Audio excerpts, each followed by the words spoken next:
A record number of women will be sworn into Congress next month. More than 100 women will serve in the House of Representatives. 14 will serve in the Senate. There will also be 9 governors who are women, among them Illinois Congresswoman Cheri Bustos, who just won re-election for a 4th term. She's also the incoming chair of the Democratic Congressional Campaign Committee. CBSN political reporter Caitlin Huey-Burns spoke with Bustos about what will change with more women on the Hill. So it's kind of a story that demonstrates the fact that we're relationship builders. We want to work together. We want to find a place where we can start a dialogue.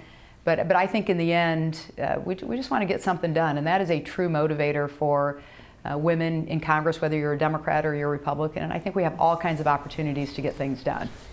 And Caitlin joins us now with more of that conversation. Good to see you. Good to see you. So, with a record number of women prepping to take their seats in Congress, what I'm really intrigued by and interested in is the different perspective that they will bring to the House of Representatives, one that is sometimes sorely lacking. Right. Well, I asked Congresswoman Bustos about this, and she said that the trick is, the difference is that women use their eyes and their mouth proportionately, or their ears and their mouth proportionately, that they listen more than they talk.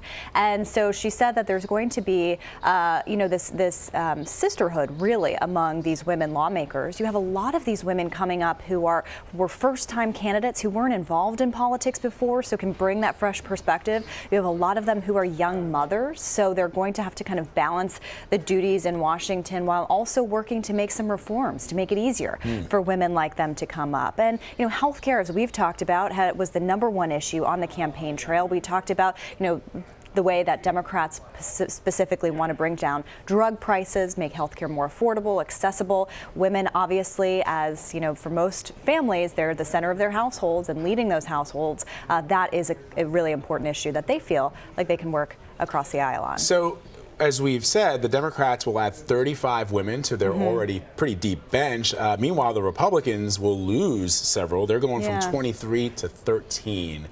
Explain those trends. What's behind them? Well, it's very interesting because we saw during the midterm campaign, we saw a lot of women running for office, but most of those women were Democrats, really inspired in a lot of ways to the administration of Donald Trump. We also saw in exit polling and in the results of the midterm elections that women in suburban areas that traditionally go more Republican swung around to Democrats by a pretty overwhelming margin. And so that explains kind of where the two parties are right now. And, I did ask Congresswoman Bustos, who's going to head the campaign arm for the House Democrats, more about this. Let's listen to what she had to say. I recruit women, heavily recruit women, younger people, and people from communities of color, because those are all areas where we are underrepresented in elected office. And so where does that get us? It means that we have a stronger and stronger and stronger bench from which to choose. So why did we have a record number of women running? Because there were women who were willing to step up. There were women who we had recruited to run at the lower level and are ready to run for offices like Congress and come out here and make a difference for families.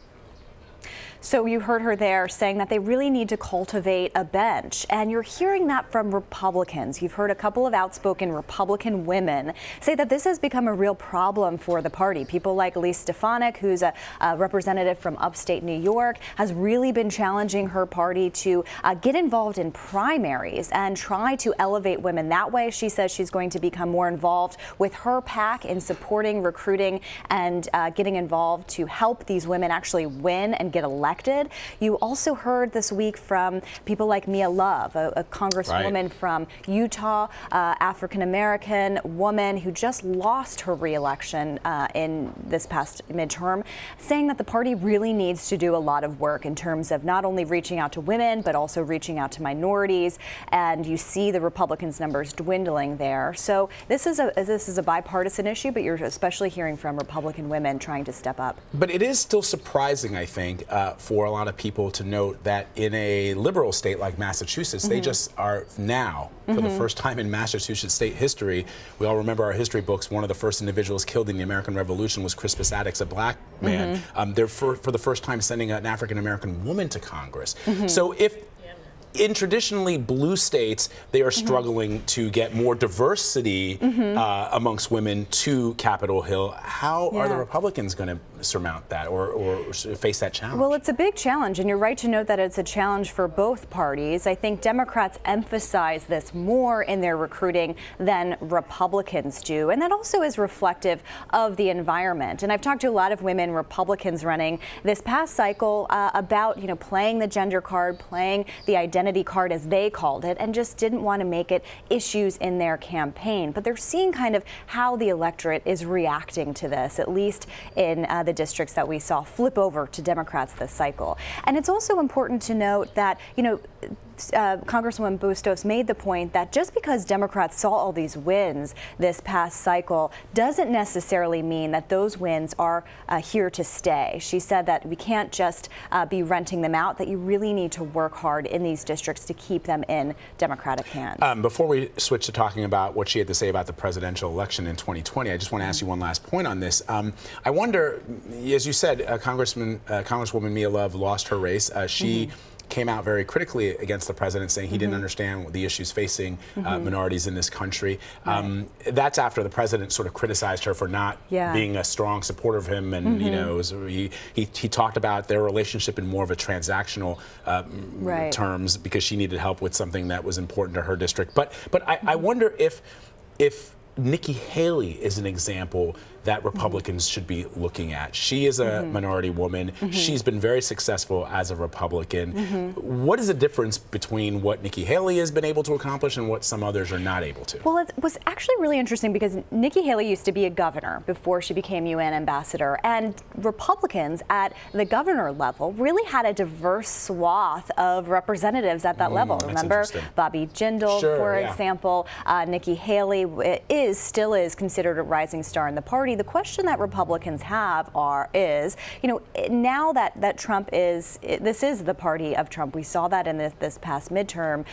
Is this temporary, or is this where the party wants to go? And you do have several members, more moderate members, of Republicans leaving Congress and having these kind of exit interviews and reflecting on the way in which their party has changed. And so my question is whether people who are leaving Congress get involved in trying to change it from the outside, or do they leave politics altogether?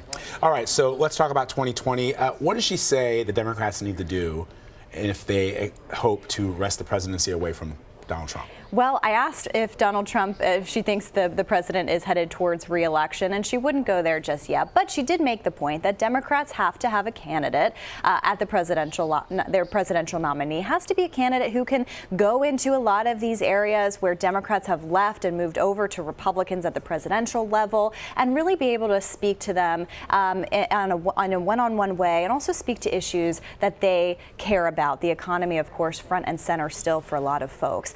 She also said, you know, that she's going to be in charge of recruiting House candidates, and they're going to have to be on the same, you know, keeping Democrats in control of Congress, going to have to be on the same ticket as whoever that nominee is. So having that compatibility, she said, will be very important. Now, there are lots of Democrats thinking about running. We're still very early in this cycle, but that's something to kind of keep an eye on as the field winnows. Really fascinating stuff. Caitlin, always great to have you. Thank you. Thanks.